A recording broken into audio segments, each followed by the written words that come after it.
반갑습니다. 선생님들, 제가 코로나 확진으로 저번 주 수업을 영상물로 대체했는데 지금은 그래도 좀 많이 나아서 목소리가 아직 회복되진 않았지만 선생님들께 육성으로 만날 수 있어서 다행으로 생각합니다. 우리 선생님들은 코로나 조심하십시오. 후유증도 심각하거든요.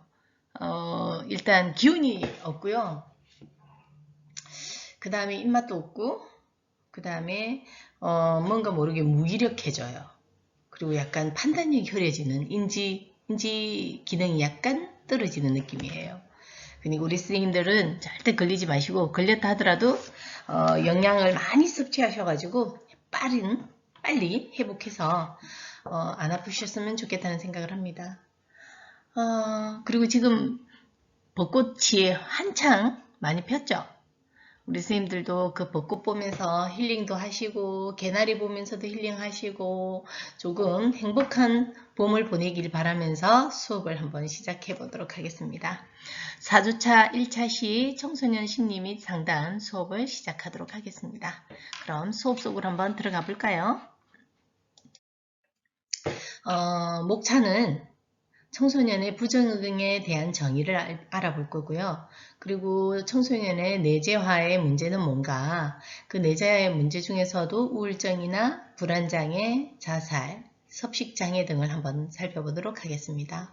그리고 청소년들의 외연화적인 문제는 뭐냐, 청소년의 비행이나 학교폭력, 가출, 약물 남용 순으로 한번 우리가 살펴보도록 하겠습니다. 부적응의 정의에 대해서 한번 보기 전에 우리가 3장에서는 기존의 연구의 개념을 반영해서 청소년의 부적응을 문제행동, 비행, 일탈 등을 포괄하는 개념으로 사용하고 있고, 부적응이라 하면 내재화의 문제나 외환화의 문제로 구분되거든요. 그리고 내재화의 문제는 우울이나 불안, 자살, 섭식장애, 기타적인 여러가지 정신적인 문제를 들 수 있고요. 외환화적인 문제는 청소년들의 겉으로 드러나는 비행이라든지 학교폭력이라든지 가출이라든지 게임 중독이라든지 약물 오남용이라든지 약물 남용이라든지 이런 중심으로 한번 볼 겁니다. 그리고 그 각각의 개념이나 원인, 특성, 그리고 예방, 해결 방안에 대해서 다루고 있고요. 청소년들의 문제와 고민을 파악해서 청소년들을 좀 더 이해하는 데 도움이 되고자 우리가 이 장을 한번 공부를 해야겠죠. 제가 수업 중에 계속 이렇게 한다는 거 좀 양해 부탁드려요. 코로나의 후유증으로 아직까지 목이 제대로 되지 않아서 좋은 목소리를 내기 위해서 노력하는 거니까 우리 선생님들이 양해해 주실 거라 믿고 시작하겠습니다. 부적응의 정의를 한번 살펴볼 건데요.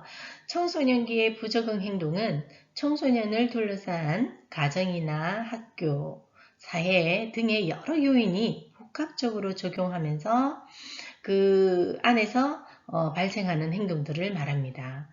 일반적으로 부적응은 개인이 사회생활을 하고 인간관계를 맺는 데 있어서 그 사회의 질서나 규범에 적응하지 못해서 사회생활에 문제가 될 뿐 아니라 자신의 발전에도 바람직하지 못한 상태를 말한다라고 한국교육심리학회에서 정의하고 있습니다. 청소년기의 부적응 행동과 관련해서는 기존 연구들은 문제행동, 비행, 일탈행동 등을 개념으로 사용하고도 합니다. 우선 문제행동은 일반적으로 인간이 생존하기 위해 행동하는 것으로 사회적으로는 문제가 되지 않지만 사회적으로 문제가 되는 것을 법과 규범에 위배되는 일탈행동과 범죄, 가치 기준에서 탈락한 이상행동, 환경에 적응하지 못하는 부적응 행동을 의미한다고 말합니다. 그래서 우리가 청소년들을 그 부적응 행동은 여러 가지 복합적인 요인이 많죠. 근데 이제 그런 어떤 인간관계를 맺을 때도 힘들고 친구 관계, 그 다음에 뭐 부모와의 관계, 이런 관계에서 자기 우리가 사회적으로 규정해 놓은 질서나 규범에 적응하지 못해서 문제가 발생하는 것을 청소년기의 부적응 행동이다. 이렇게 정의하고 있습니다. 그리고 청소년기에 청소년기에 일어나는 비행은 청소년기의 행위를 통제하는 법규범에 위배되는 범죄 행위와 공공의 사회 가치체계를 침범하거나 도덕적으로 바람직하지 못하다고 간주할 때 부도덕 행위를 포함하는 거죠. 이런 것들을 비행이라고 합니다. 그리고 일탈행동은 어느 사회나 제도와 규범, 규칙이 있는데 그 사회에서 소속된 사람들은 그러한 틀에 맞추어서 행동하도록 기대하죠. 그리고 허용하는 규범의 한계를 벗어난 행동을 할 때 이런 것들을 일탈행동이다 라고 표현할 수 있다고 합니다. 그리고 이 개념들은 다소 차이가 있으나 이 개념들을 종합해보면 한 개인이 환경과 사회적인 환경, 뭐 이렇게 여러 가지 유대적인 환경과 균형적이고 조화롭고 그 조화로운 관계를 유지하면서 그 욕구의 좌절이나 갈등을 합리적으로 해결해 나가는 적응의 공통적인 관심을 두고 이를 핵심 내용으로 하고 있음을 알 수 있을 때 이런 것들이 필요하다는 거죠. 그래서 이러한 부적응 행동들을 말할 때 청소년들을 이해할 수 있는 어떤 부분이 되는 거죠. 그래서 비행이라든지 일탈행동이라든지 그 다음에 문제행동이라든지 이런 것들이 청소년들이 갖고 있는 부적응의 의미를 내포하고 있다라고 말할 수 있겠습니다. 그리고 청소년기의 심리적 부적응은 크게 내재화된 문제와 외현화된 문제를 구분할 수 있습니다. 그래서 정신질환의 진단이나 그리고 통계를 통해서 구분할 수 있는데 아헨바흐에 비롯한 학자들이 내재화와 외현화의 두 축으로 구분했습니다.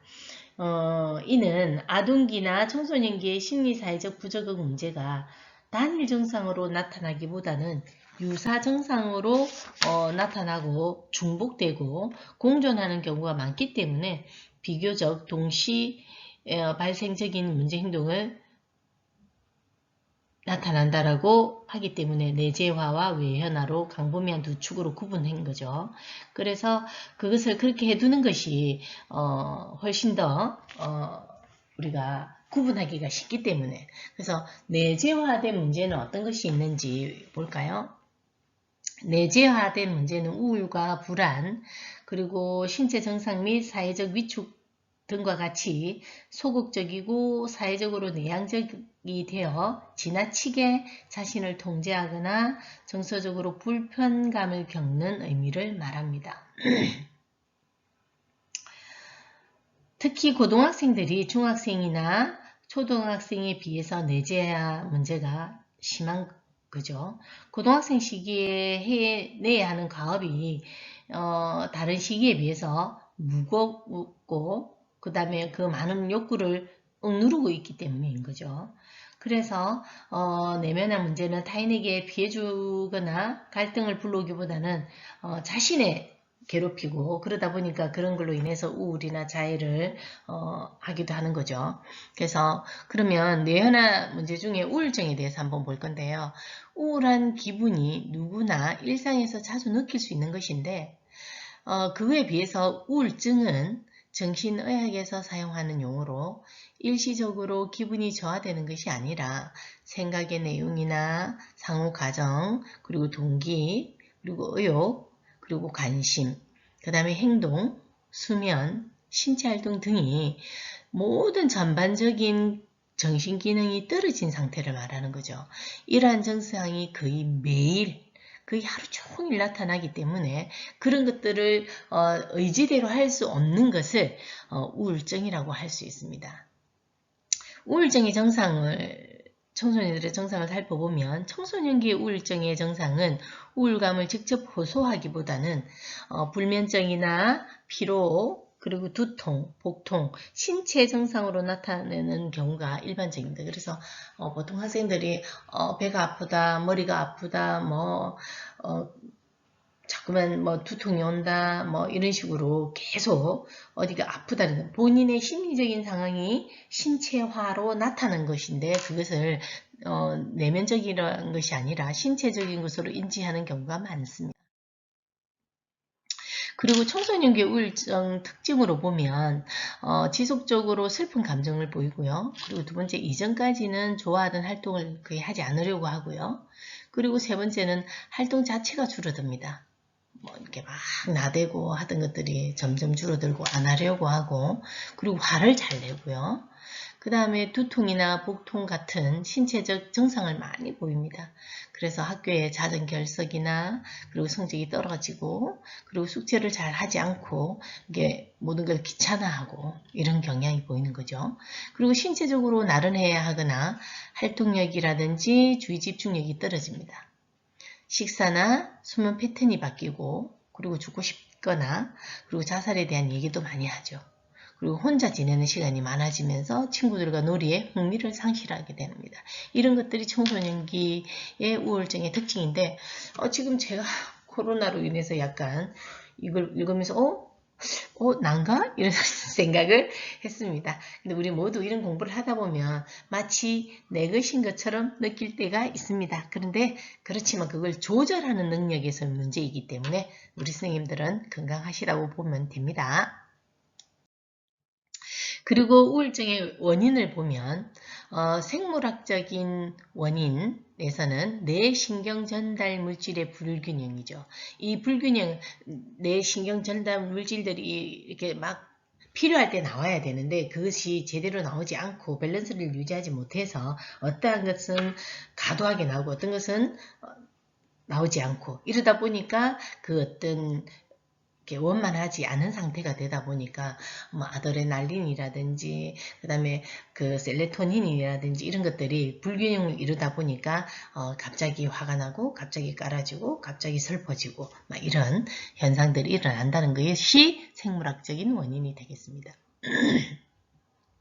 그 다음에 인지적인 원인은 낮은 자존감과 그리고 신체적 불만족에 비해서 이제 비롯해서 그렇고요. 그리고 그러한 것들이 비관적인 사고로 발전하는 거죠. 나는 왜 이럴까? 나는 왜 이렇게 못났을까? 나는 왜 이렇게 키가 작을까? 나는 왜 이렇게 못생겼을까? 나는 왜 이렇게 뚱뚱할까? 나는 외모에 대한 그런 거라든지 이런 것들 때문에 자꾸만 나는 이러면 살 필요가 없어 이런 비관적인 사고를 하게 된다는 거죠. 그러면서 그러한 인지적 요인도 큰 요인이 되기도 하고 그 다음에 대인관계적인 요인이 있는데 사회적 지지를 받지 못하거나 거부되는 경우 이게 친구들 사이에서 잘 지내다가 사이가 나빠져 가지고 그 친구와 관계가 소원해지니까 그 소원해지는 감정이 더 커져서 확대되면서 또 인지적인 사고를 더 또 비관적으로 만들어내기도 하죠. 그러한 것들이 청소년에게는 되게 민감한 부분이 되는 겁니다. 그리고 가정의 원인으로 보면 부모의 부정적인 양육 태도나 부모의 우울 그리고 가족관계의 질, 그 다음에 경제적인 문제, 이게 부모의 부정적인 양육 태도, 어떨 땐 잘해줬다가 어떨 때는 못해주고 이게 아주 극단으로 달리는 거라든지 아니면 부모가 아동을 거의 방치한다든지 이렇게 그 다음에 부모의 관계가 부부 사이가 나빠서 매일 엄마 아빠가 싸우는 싸운다든지 그 다음에 이혼에 있다든지 여러 가지인 그 가족 관계 때문에 벌어지는 것들도 있고 그 다음에 아버지의 실업이라든지 실직이라든지 엄마 경제적으로 어떤 게 떨어져도 청소년들에게는 우울증 요인이 되기도 한답니다. 그리고 또 학교의 원인은 학업 스트레스죠. 학교는 성적을 이렇게 차등을 두기도 하고 성적 순으로 아이들을 또 서열 세우기를 하다 보니까 아무래도 비교적 타인과 비교했을 때 내가 공부를 못하는 어떤 능력이 떨어지는 것에 대한 비관적인 생각이라든지 이런 것들이 청소년들의 우울증의 원인이 된다고 합니다. 그래서 그러면 이러한 우울증을 그냥 둘 수는 없기 때문에 치료를 해야 하겠죠. 그래서 치료는 정신치료가 있고 약물치료가 있어요. 정신치료는 지지정신치료, 정신분석, 인지행동치료, 대인관계치료 등이 있겠죠. 그러면 정신치료는 상담을 하는 거죠. 그래서 사실은 우울한 학생에게 처음에 뭐 그래 너 멋지다, 괜찮다, 잘할 수 있다, 지금 당장은 어렵지만 이런 얘기를 한다고 해서 바로 좋아지진 않아요. 그래서 이게 꾸준함이 필요하거든요. 꾸준함. 그래서 그리고 또 너무 심하면 항우울제를 먹거나 수면제를 복용하거나 이래서 뇌 신경 전달 물질에 대한 불균형을 밸런스를 이룰 수 있도록 약물을 처방받아서 그 약을 먹으면서 심리치료를 한다면 훨씬 더 도움이 될 거라고 생각이 됩니다. 이러한 것들이 우리 학생들에게 도움이 되겠죠. 그래서 우리가 이 수업을 배워서 집에 있는 자녀나 아니면 주변에 필요한 청소년에게 도움을 줄 수 있는 우리가 되어야겠죠. 그리고 이제 내재화된 문제 중에 불안장애가 있는데요. 그 불안장애의 개념은 정상적인 사람이라면 쉽게 극복할 수 있는 상황에서 별다른 이유 없이 민감해지거나 공포의 감정을 갖게 되는 현상이죠. 똑같은 상황인데 어떤 사람은 불안을 많이 느끼고 어떤 사람은 적게 느끼고 이런 어떤 개인 차이가 있는데 그것이 심하면 불안장애로 인식할 수 있다.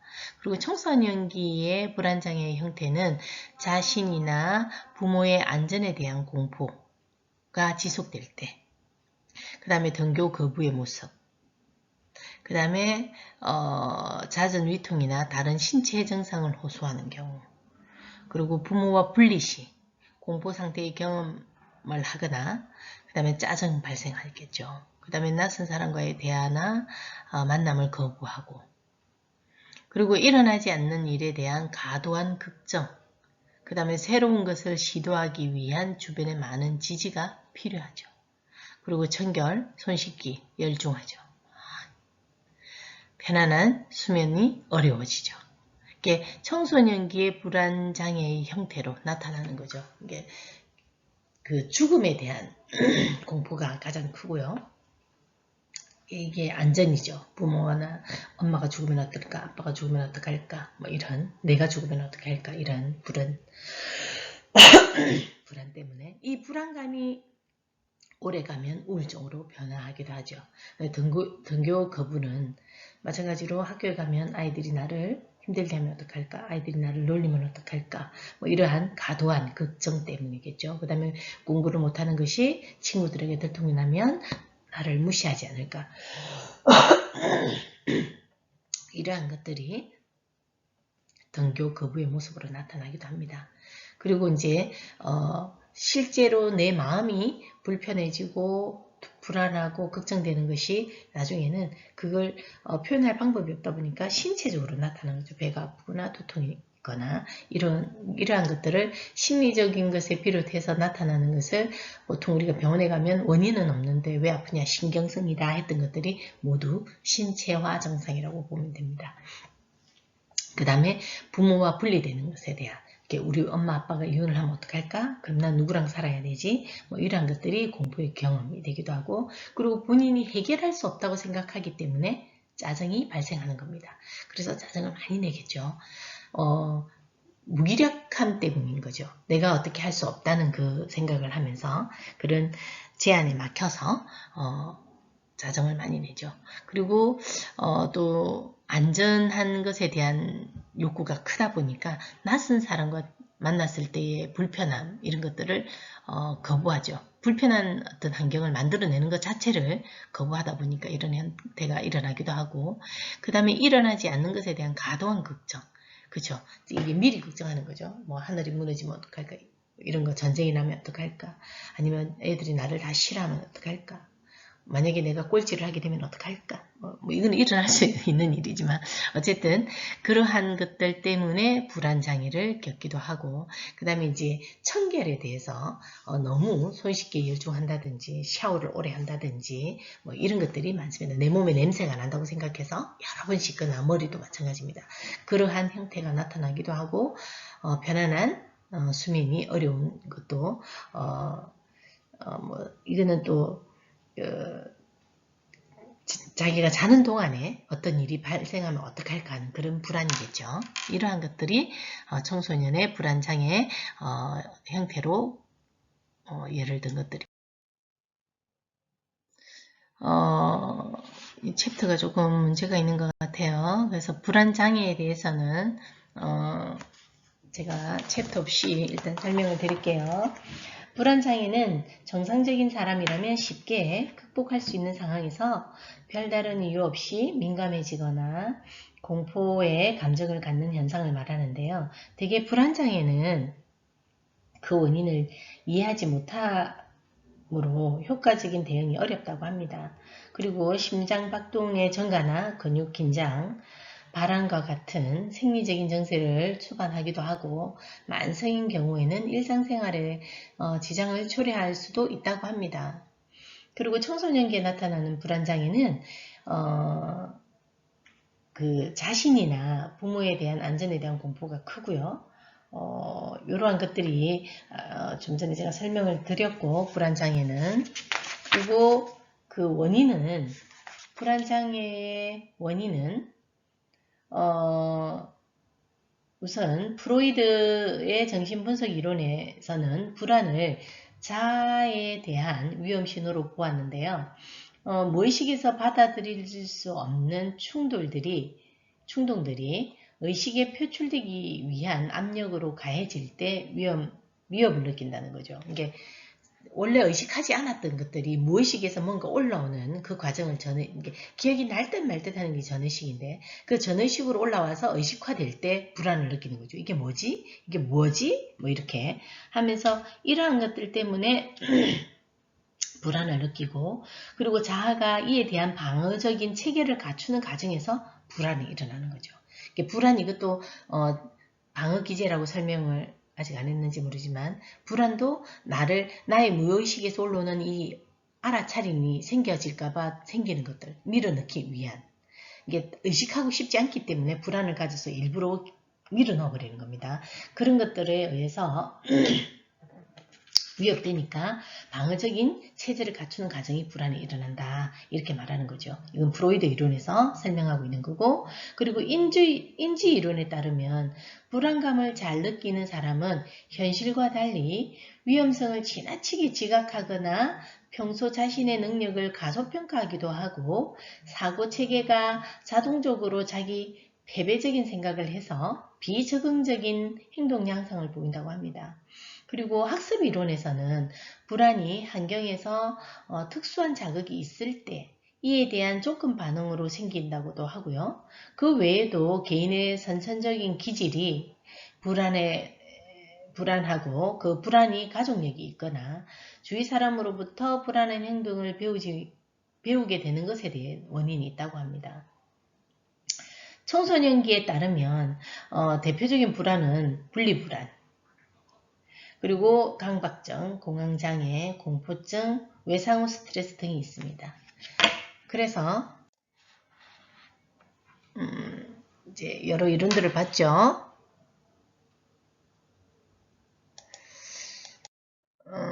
그리고 청소년기의 대표적인 분리불안 장애,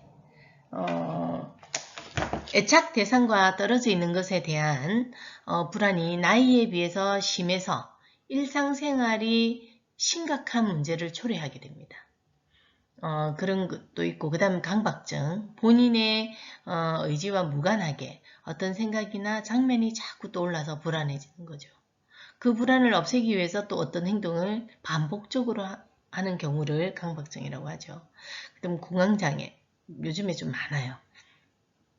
갑자기 강렬한 불안이 밀려오는 것으로 심장이 빨리 뛰거나 가슴이 답답하고 호흡곤란, 그리고 그런 신체 증상이 동반돼서 죽을 것만 같은 생각을 하는 경우를 말합니다. 이러한 청소년기의 대표적인 불안 때문에 우리가 청소년을 이해하기 위해서 이러한 내용들을 배워서 많이 우리 청소년들에게 도움이 되도록 해야겠죠. 그래서 우리 선생님들은 이번 1차 시는 이것으로 마치고 잠시 쉬었다가 2차 시에서 뵙겠습니다. 제가 진짜로 코로나로 인해서 약간 인지 기능이 좀 떨어져서 말도 어눌한 것 같고 조금 오늘은 좀 불편한 것 같습니다. 어쨌든 우리 선생님들이 많이 이해해 주시길 바랍니다. 감사합니다.